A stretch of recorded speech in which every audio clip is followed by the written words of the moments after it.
So Megan, what is the one thing that truly maximises the value of someone's home when they go to sell their property? I thought a lot about this, John, and if you're a Daily Mail reader, you'll know that they'll tell you that if you paint your front door yellow or you bake bread and leave the aroma in your house, that will make your house sell better. It will sell for more money. In reality, I think we all know that the true value of a property, aside from the obvious things like presentation, is the estate agent. Because if you've got a bad estate agent, then they're just not going to maximize what your property's potential is. A couple of years ago, they did some statistics on Purplebricks, which, is very much an online agency. It was it was the first of its kind, wasn't it? And they actually said that those houses sold by Purplebricks sold for less money than the average high street estate agent. And I think that comes back really nicely to saying if you've got the right agent, your property will achieve the right price. Yeah, absolutely. But what does the right agent, in your opinion, look like? I think it's really personal depending on that person. So for me, we work at a company called Location. We're massively embedded in our community. And that's really important because we know the pain points, we know every part of our patch, perfectly. Now, why is that important? Well, we also know all our buyers really intimately. We know where their kids go to school. We know where they like to shop. We know their favorite place to eat on a Sunday morning. That makes everything easier when it comes to selling a property. We're also really big fans of strategic marketing for your property. One of those things is how you price it. Now, many people will go, well, agents A, B, and C have said that it's worth 50 grand more. Now, for us estate agents that we know, if you put a house on the market that's 50 grand overpriced, the damage that does to the marketing overall, I think is really, it's like undervalued, I think, probably. So for us, we have a strategic marketing plan where we'll say, right, before it hits the portals, let's actually offer it out to some people. So say, for example, it's a 450 grand house. So we'll say, look, we'll get some buyers over at 400 grand.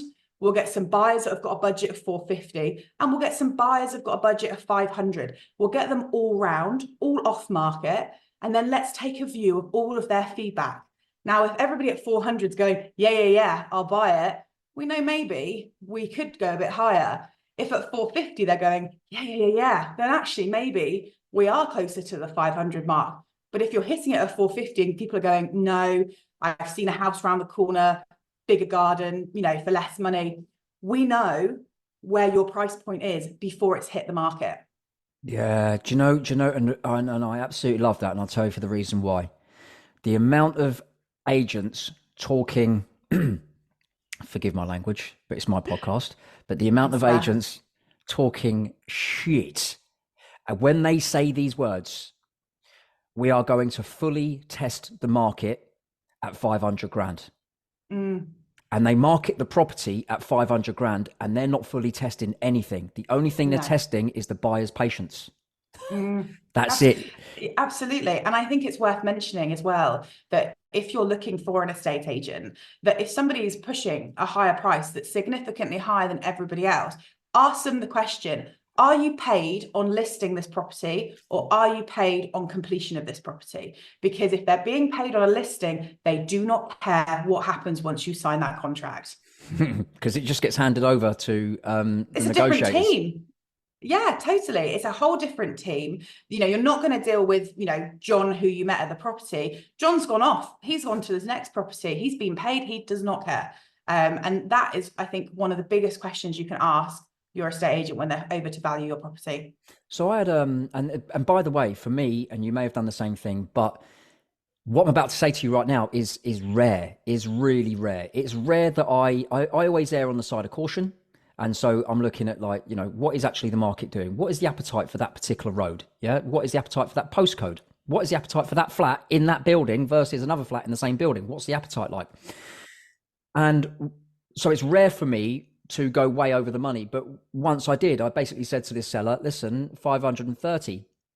And he was like, no chance. I'm not giving you this property because you've clearly overvalued it in order to win the instruction. And I said, mate, I don't want to market the house. I don't want you to sign my contract, right? Because if you sign my contract and I market this property, guess what? I've just stitched you up if the market doesn't believe in it. But I want one viewing. And all I need you to do is email me to say that you are prepared to pay my 1.5% fee at that time, to say that if I'm successful in completing on this with this buyer, you pay me 1.5%. And that's what we did. Yeah, we actually completed at 530, which was £80,000 more than what the other agents said that they could achieve. And so he was like, oh my God, how did you do that? And she's like, I just knew the buyer intimately and I knew the area intimately, which enabled me to be able to do that. But that was more luck, having the right buyer than actual judgment. If I didn't know that buyer, then I probably would have gone 450 like the other agents who were quite erring on the side of caution too. So yeah, absolutely. So definitely when you're saying about agent and being intimate in your area, I absolutely love that. And the fact is, you can't not be working within a business called Location. You'd be surprised though, because people think that Phil Spencer works for us. Full disclaimer, he doesn't. Yeah, but still, no, it's not such a bad association. It's not too bad. We are a big fan of Phil. So, but it just shows you've just given us a clear example that you don't need a mass audience. And it's really interesting because a lot of the time, so you and I, we met through TikTok. That's how we connected, and then it's sort of gone from there. And people always want to talk to me about TikTok because they always say, like, how are you getting mass scale? And I think that social media is super important when it comes to estate agency, as we know, but I don't actually think it's the be all and end all. Now, it's all well and good getting 1 million views on a bougie house in London. Lovely. If your audience isn't hyper local, or you're not dealing with real people that want to buy, it's not really relevant. It's just a lot of other estate agents blowing smoke up each other's backsides, really. And which is lovely. But it made me think a lot about our social media, and that's why, because we're so embedded in the community, a lot of our Instagram following is local people, so it works really well. I think going for the mass market of I want 1 million views per video is a great strategy for our own sort of self-esteem, but it's not actually going to help us sell houses. What we have to do is create this really amazing platform for your local community. So for example, we'll mix our property content up with community content, what's happening in our community. We are so ingrained within all of the things that happen, the business associations, the school fates, the everything. We've just done a winter toy appeal over Christmas, which raised 5,000 toys. So for me, everyone goes for this social media. We want millions and millions of people. You don't need it. You need a hyper local social media. Yeah. Do you know, you've just given me a great idea, right? One of the things I don't use as much as I use TikTok is Instagram. Off the back of what you just said, my Instagram is now going to become my local hyper localized platform, and TikTok will remain my national platform. But oh man, I absolutely love that. But I just want to drag it back just ever so slightly. How did you come to the strategy of doing offline viewings first? What prompted that? So it was actually, I can't take credit for it. It comes from my MD Vicky and our CEO Asad, who are possibly the most incredible people to listen to. They are the most read people you'll ever speak to. And basically they read this whole marketing strategy from a guy that basically made, I can't remember how, it was millions of pounds in 24 hours selling an online course about how to sell an online course. And he made, there's a whole like really retro looking document that basically is like a war plan of how you will do it. And they basically took that and converted it into estate agency. And it was interesting. I was on a marketing course with a chap called Simon Ledbetter. If you've not done that course, you totally should. And he was saying that when you're pricing up a service, Yeah. But basically, the best way to do it is to do a survey of, do you think this is too much? Do you think this is too cheap? And basically, when you look at all of your answers, it will give you a clear idea of how much that product is worth. And houses are no different. They are a product that we're trying to sell. So, it's easy to get prices wrong either way. But if you're looking at a whole scope of different price brackets, then you will get a real overview and an average. Yeah, yeah, totally. And I completely agree with that. I'm always looking at the pounds per square footage of the area, on average, but also the pounds per square footage of a particular road, and then working out what the appetite is. That, I mean, one of my rules is every property is different and must be treated appropriately, because you could have two houses next door to each other, but yet have completely different aspects in the way that they look out onto the street. Or there's something that's completely different and they could end up commanding two different prices.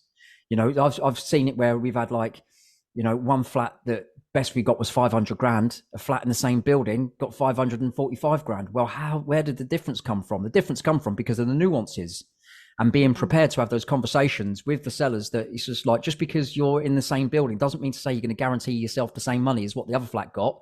And this is the reason the other flat got what it got, because it had X, Y, and Z, and look at its position versus your position, which is looking out directly at next local authority council estate. Their one is on the top floor with a massive garden looking out over Ladbroke Grove, picturesque views. And I know that sounds odd and peculiar because you're less than 100 yards away in terms of flats, but that's what someone's buying. They're buying the views. They're paying the extra money for the views and the significance and the status that flat gives them. Your flat's great, but it doesn't command the same amount of money. Do you have those, and it sounds like you do, those very straight upfront conversations? And are you prepared to walk away from a sale if it's not right? Yes. So we actually have a policy as well in our company called no brilliant arseholes. That's it's a core value of ours. That includes staff and that includes clients. So it doesn't matter how brilliant you are. If you're an arsehole, we won't deal with you. And it's the same goes, you could have 10 houses to sell, but if you're treating us like absolute dog, we're going to walk away from that. We are very, I guess the word is direct, but I think honest is actually the right way to frame that, because we build trust with people because we will have honest discussions with them. We will tell them, what's wrong. Now, it was interesting. I had a conversation with a friend of mine yesterday about this podcast, and we'd had this discussion, what do you think adds value? It's David Mintz, who's up in Manchester. And he said to me, he went, smell. And I went, what do you mean smell? He went, tell me how hard it is to sell a smelly flat. I was like, you're so right. And he was like, a bad smelling property is harder to sell than, a really rundown property or something that's overlooking a cemetery or something that's on a busy road. He was like, if it stinks, it like hits you as soon as you walk in and gives you that negativity before you even go in the door. I was like, yeah, he's totally right. And like, I joke about the bread thing, but the smell of a property can be massively a problem. Now, try and tell somebody their house smells or their dog smells is a difficult job, I think. And I think we do it every day. All of us do. Yeah. How honest are you guys as well, though? Let's say, for example, a flat does smell, right? And let's say you can't get rid of that smell. Or let's say the flat that you're selling is currently tenanted. And let's just pretend now the tenants are just leaving like pants, dirty knickers, clothes over the floor, ash in the fag in the ashtray. Do you know what I mean? Like, it's not been looked after. It's not really been cleaned. How do you, if you're standing outside with a buyer right now, what would you say to that buyer before you walk into the property?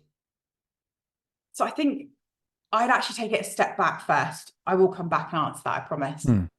If you've got a rental properties or you're dealing with lettings, there is no reason that you can't put in your tenancy agreement that on viewings, we request that you make sure the property is in a presentable condition. Now, you're not saying, you have to spring clean everything, but we're sort of like, hey, and often we say to tenants, look, we're bugging you in and out because your flat stinks like cigarettes or the dog's poo in the garden, people are finding the smell a bit much in the summer, we'll stop bothering you the moment that we can let it. So why don't we work together? So I think conversations with the occupants super important. I think that it is worth having a conversation with people outside. We've all sold a student HMO in our times, and you turn up and the place stinks of weed, and there's probably a passed out teenager somewhere, and like half the doors are locked because they've had a party the night before. I think just having a really honest discussion with people before you open the door and just say, look, hey, this is a student house. Do you remember what it was like when you were a teenager? Yeah, that's exactly what we're going to walk into, a house full of teenage boys. And I think if you can have that discussion with people and make it sort of funny. I'm sorry, the phone just rang. It's all right. I'll pause so that you can cut it. Yeah, that's fine. Sorry. No, that'd be silly. You can hardly hear it, so I wouldn't even. Oh, you can't hear it. Oh, fine. Sorry. So I think having that honest discussion with somebody when they're stood outside a property, I think it's totally fine. Which I think another tip that then people can have when they're selling their home or renting out properties, get out the house. Don't linger around, because if I need to say to somebody, look, the owner's got a really old dog and it does smell a little bit, just to give you the heads up, it's not going to feel awkward if you're stood in the living room, is it? I'm not going to have that discussion while you're stood there, because it would be disrespectful. Yeah, totally. But then, do you know what though? How many agents have you come across that won't have those actual conversations? Won't actually bring things up and try to pretend it's not there?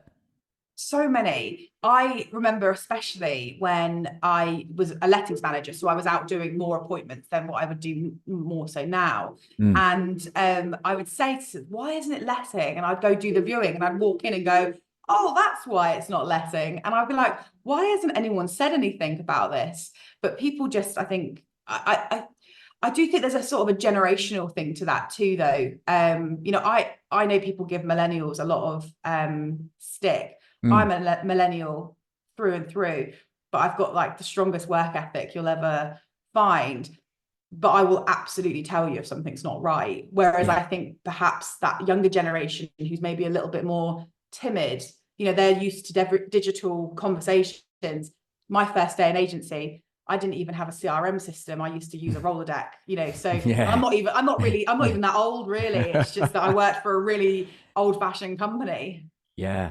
I think with regards to that point you were saying about having open and honest conversations, that absolutely builds trust, massive trust, because as agents, if people don't know us and they don't know you as a business and they don't know how ingrained you are in the business, straight away, their go-to is you're disliked before you say a word and you're distrusted before you open up a door.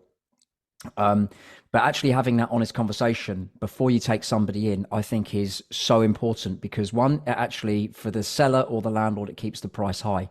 If I give you an example of so I rent the house I live in, right? When we turned up here, we don't smoke. The agent never asked, right? Never found out. And I would like to think that I would sort of know if smokers are going into the house, and if the house was like, you're not allowed to smoke, I'd try and find that information out before we go, right? Anyway, we don't smoke, so of course to us, the smell of smoke is really bad. Also, the previous tenant had dogs, and the dogs, we don't have dogs, so again, we're smelling that and it smells really bad. It's like it's ingrained in the walls. The carpets that were inside the house were like the sort of carpets our nans would have had maybe 30 years ago, that tortoiseshell type carpet and different shades and different colors of that carpet, and that was still there. Right now, when my wife come to view the house before, she was like, no chance, we ain't living there, no way. And I said, can I go and have a look at it? Went and look at it, it was perfect. 3 bedrooms, it's got the double aspect reception, the big garden, south facing, absolutely perfect. The price looked really, really good. But when I went, of course, I was like, oh, God, man, this is terrible. But the agent never said to me that this is what you're likely to experience, and never said to me what the contingency plan was, just in case tenants said no. Now, I end up saying, look, we'll give you the full asking price. However, we've got conditions. And those conditions are that it's recarpeted, repainted. We need to get rid of the smell of smoke and everything else. Anyway, the agent said, I'm really sorry, but another tenant is actually taking it. They've just put a holding deposit down. And I was like, so I said to my wife, I said, no, don't worry. We're going to get this. And because that person's going to pull out once they've realized that the landlord, because you've not put conditions in there as a tenant when you made your offer, the landlord is not then obliged to change carpets or paint walls or anything.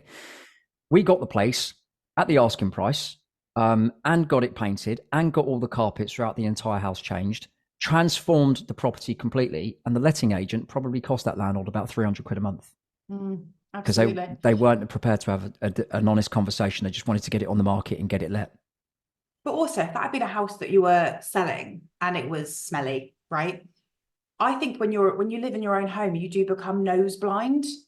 Like you don't smell it anymore. I'm obsessed with it because I've got 3 dogs. I wash them so much that it drives them insane, because I go to so many properties that stink. That I then really feel like it's important. I've constantly got some sort of like diffuser spouting around my house. But I do think it's so easy to become nose blind. And so having those conversations are vital. But even like I've worked in agencies where you've got houses that have got like subsidence or they've been underpinned or something. And people aren't telling that person before they've even, but like on the phone. And I'm thinking, why are we wasting our time? Because some people were like, yeah, cool. No, I understand. That's fine. And some people will go, whoa, whoa, whoa. No, that seems like a massive, scary, like process. So for me, I'm like, well, the more conversations we have on the phone, the less I'm going to waste my time at properties. And equally, if you've got a property that's about to be renovated, especially on a rental, which happens often between, you'll say to them, look, you're going to walk around and you're going to have to use your imagination a little bit. I just think you're wasting your time if you're not going to have those conversations. So I'm just about to publish an online course for negotiators, which is the ultimate buyer qualification system that turns today's buyer into tomorrow's seller. What you've just done there, by having an honest upfront conversation, really trying to dive deep into what somebody is trying to achieve. You may not sell them a house, but they will absolutely wrong. Yeah, you won't sell them a house, but they would absolutely remember you when they come to sell the property that you didn't sell them, because they were like, wow, you stood out. You didn't just, so you're not just wasting your own time, you value theirs. Yes. You know what I mean? And so you're not going to take them there unnecessarily just to wind them up and just be like every other agent that's just trying to meet KPIs. Absolutely. It's a waste of petrol too. Completely. Right. Okay, fine. So where does location go from here? What's 2024 look like? So we are based in Stoke Newington, which is in Hackney in London. We've got another sales office that we have in Thetford, which is in Norfolk. I know, bit of a random 2 places. But we work very closely on like right people, not necessarily on location, because the right people will make any location work. So we've got an amazing guy called Andy. So we're going to open up lettings in that next year. He's been doing sales there for about 2 years. So we're really excited to put lettings in. And then, we've got some plans. We're hoping to do a little bit of sort of some expansions here and there. It's going to be a big year for us, I think. Really exciting year. Well, I think so. I think, look, at the end of the day, it sounds like you're ring fencing Stoke Newington. Interestingly, my dad was brought up in Stoke Newington, although I've never been. It's probably very different. It's probably very different now. I can imagine. Hindsight's a wonderful thing. And imagine if you said, you know what, this is where I'm going to buy 25 years ago. Or 10 years ago. The prices now are obscenely high. And it was quite a rough area. Hackney had a really bad reputation for a long time. And don't get me wrong, you still do get a little bit of that. But I think that overall, it's been, really, it's a bit like Brixton, I think, in London. It was really rough, but now it's like super loved and bougie. I think Stokey is very much like that. You walk down the high street, there is not a chain. There's like, I can name 2 off the top of my head in the whole of, the high street, which is great. But it's a whole different beast to what I've ever worked in before. Yeah, brilliant. So finally then, what we're saying in terms of the thing that actually truly maximizes the value of someone's home when it comes to selling their property is the agent who has the skill set, knowledge, know-how, experience, methodology, strategy in order to get the right results, but one that is also prepared to have some hard and difficult conversations. I think you summarised that beautifully. Right. Meghan 18, thank you so much for doing this, coming on the podcast. I really, really appreciate it. And I just love your energy, your vibe, your passion, and the way you're doing things. Honestly, it's fucking brilliant. Thank you. I appreciate that. Thanks for having me. Right, mate. End of podcast. That is wicked.